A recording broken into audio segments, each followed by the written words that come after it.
ससुराल में पहला दिन होने के कारण वृंदा से घबराहट में सब काम गड़बड़ होने लगे। हलवे में मीठा कम हो गया, दोपहर के खाने के चावल जल गए, जिस कारण उसका देवर नीरव, जो बेहद गर्म मिजाज का है, वह वृंदा पर अपना गुस्सा जाहिर कर देता है, जिस कारण वृंदा घर आ जाती है। नीरव दनदनाता अपने कमरे में चला गया, पर पंकज ने जल्दी से वो चावल एक पॉलीथीन में डालकर ठिकाने लगा दिए और दूसरे कुकर में चावल चढ़ाकर कमरे में आ गया। देखा तो वृंदा सुबक रही थी। समझ तो नहीं आ रहा था कि कैसे इस स्थिति को संभाले। जितना उसने सोचा था यह सब उससे ज़्यादा मुश्किल था। वही पंकज की अलग कशमकश है, वह भी अभी तक उससे ढंग से बात तक नहीं कर पाया है। ऊपर से नीरव का बर्ताव ने उसे पहले दिन ही दुखी कर दिया है। घर के बाकी लोग नीरव के गुस्सैल स्वभाव से परिचित हैं, पर वृंदा अभी घर में नई नवेली है, घबराई हुई है। छोटी सी बात भी उसे बुरी लग सकती है, जो नीरव को समझा पाना मुश्किल। वृंदा उसने अपने प्यार से पुकारा, वह बिना उसे देखे बैठी सुबकती रही, बिल्कुल करीब ही बैठ गया। झिझकते हुए कंधे पर हाथ रखा तो वह भीगी आंखों से उसे देखने लगी। प्लीज़ चुप हो जाओ, रो मत, ऐसी कोई बड़ी बात नहीं कि तुम अपनी कीमती आंसू बहाओ। धीरे सुर में उसे ढांसता बधाते बोला, सब कुछ गड़बड़ हो रहा है, लगता नहीं है मैं यह सब कुछ संभाल पाऊंगी। खुद का आत्मविश्वास डोलने लगा। फूल से नाजुक गाल आंसुओं से तर किए जा रही थी।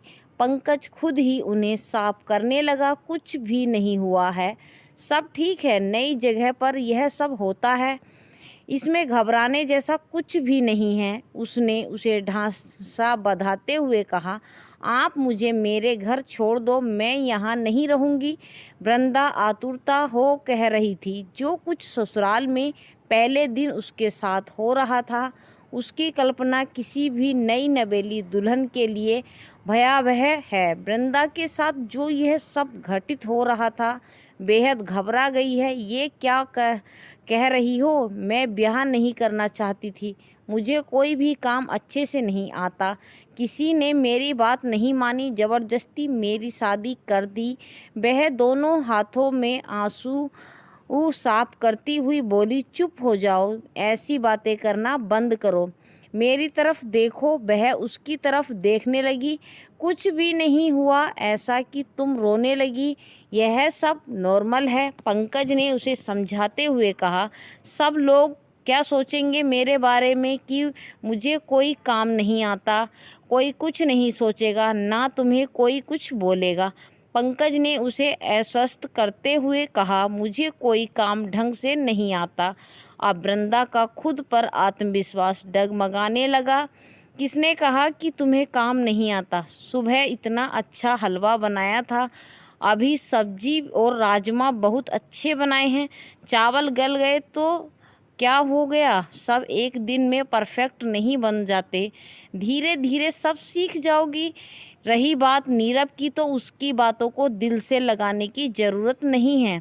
नीरा बैल बुद्धि है, गुस्सेल पर दिल का बहुत अच्छा है, बोलता कड़वा है पर बिल्कुल नारियल जैसा स्वभाव है, ऊपर से कठोर पर अंदर से उतना ही नरम। धीरे धीरे वो भी इस बात को समझने लग जाएगा और तुम भी उसे समझने लग जाओगी।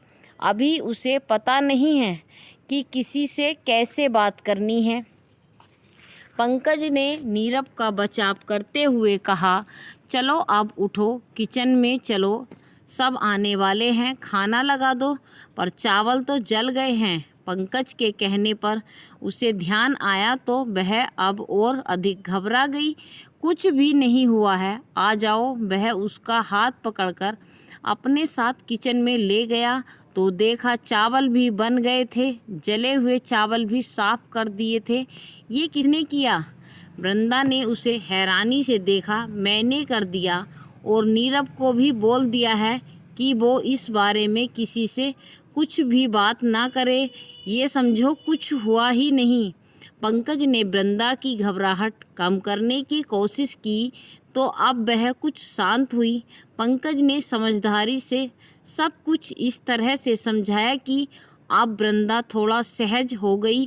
कुछ देर बाद सब लोग आ गए, सबने खाना खाया तो नीरव भी अब चुप था, पर सिर्फ पंकज के कारण, वरना उसे वृंदा का रसोई व काम के प्रति इतना कच्चा होना पसंद नहीं आ रहा है। बड़ा भाई होने के कारण वह उसका सम्मान तो करता ही है, पर प्यार भी बहुत करता है। दोपहर के खाने के बाद पंकज को लेकर उसके मैके आ गया। यही कोई आधे घंटे के सफ़र के बाद पहुंच भी गए। मायके आते ही वृंदा की भावनाओं का ज्वार फूट पड़ा। माँ से लिपट कर फपक पड़ी, क्या हुआ लाडो, क्यों रो रही है? माँ बेटी दोनों के चेहरे पर वही बेचैनी थी जो भीड़ में बिचलाने के बाद किसी अबोध बाल की होती है। मैंने कहा था कि अब मेरा ब्याह अभी मत करो, पढ़ना दो, पर किसी ने मेरी मर्जी नहीं जाननी चाहिए।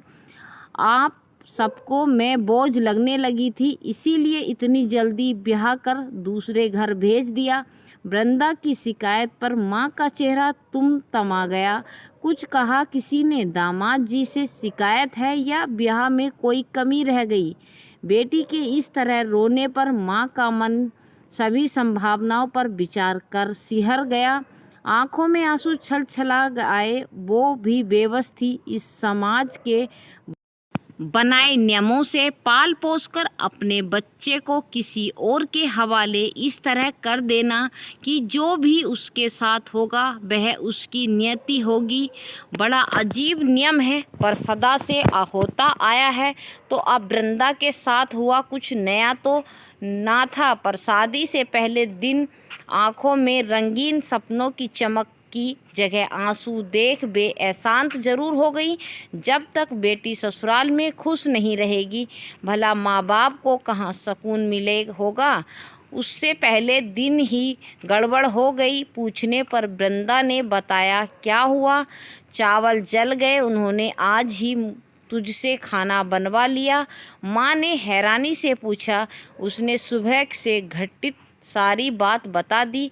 बुआ बोली, आज ही जिम्मेदारी संभाल लो, फिर वो चली जाएंगी तो कौन करवाएगा? कैसी अजीब लोगों का घर है। आज के दिन कौन नई नवेली बहू को जिम्मेदारी देता है? उन लोगों को अक्ल वक्ल है कि नहीं? ये न सोच पाए कि बच्ची डरी सहमी होगी। उसे काम पर लगा दिया। बोली थी तेरे पापा से कि दोस्ती निभाने के चक्कर में मत पड़ो, मेरी कोई सुने तब ना। माँ बड़बड़ाने लगी। क्या हुआ? वृंदा की माँ, क्यों घर सिर पर उठा रही हो? पूछने पर माँ ने सारी बात जो की त्यों बता दी। पिता माँ की तरह भावनाओं में नहीं बह सकते थे, तो समझाते हुए बोले, इस छोटी सी बात पर फालतू बखेड़ा मत कर। वृंदा अब उस घर की बहू है, कल जिम्मेदारी उसे ही संभालनी है, तो आज संभाल ली। आप उसकी तरफदारी कर रहे हैं। मित्र जो ठहरे। माँ की भाषा तंजपूर्ण हो गई। बात मित्रता की नहीं, शादीशुदा बेटी से अधिक लगाव ठीक नहीं। गलतियाँ इसमें भी होंगी, पर इस बारे में मैंने उनसे पहले बात कर रखी है।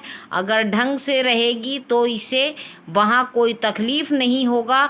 पिता ने अपने तर्कों से उसका मुंह बंद कर दिया तो माँ भी बड़बड़ाने के और बेटी को ससुराल को अपना घर समझने और सामंजस्य बिठाने की सलाह के अतिरिक्त कुछ नहीं कह पाई। हाँ, आते आते पंकज को इशारों में जरूर ताना दिया कि वृंदा को आज ही काम पर क्यों लगाया।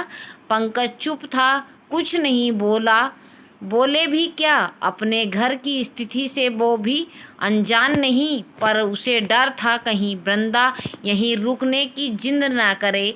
ऐसा नहीं हुआ। वृंदा आने को तैयार हो गई, पर आते समय फिर रोने लगी तो पंकज थोड़ा चिंतित हो गया। कहीं ऐसा ना हो कि खिलाफ शादी हुई है तब तो उसको एडजस्ट करने में भी दिक्कत होगी, वह खुद भी तो साथ में नहीं रह पाएगा। कुछ दिन बाद चला जाएगा, साथ में रहता तो फिर भी बातों को संभाल सकता था, पर उसके बाद क्या वह फिलहाल वृंदा को अपने साथ भी तो नहीं ले जा पाएगा। इतने सालों से घर माँ के बिना है।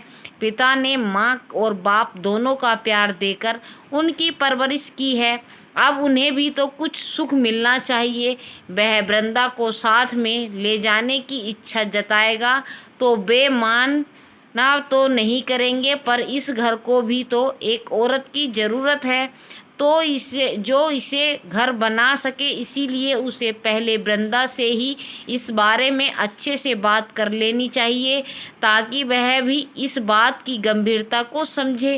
रास्ते भर दोनों ही चुप रहे, ना वृंदा ने कोई बात छेड़ी, ना पंकज ने। दोनों घर पहुंच गए, तब तक सभी खाना खा चुके थे। थोड़ा बहुत काम था, उसको निपटा कर वृंदा कमरे में आई तो पंकज उसका इंतजार कर रहा था।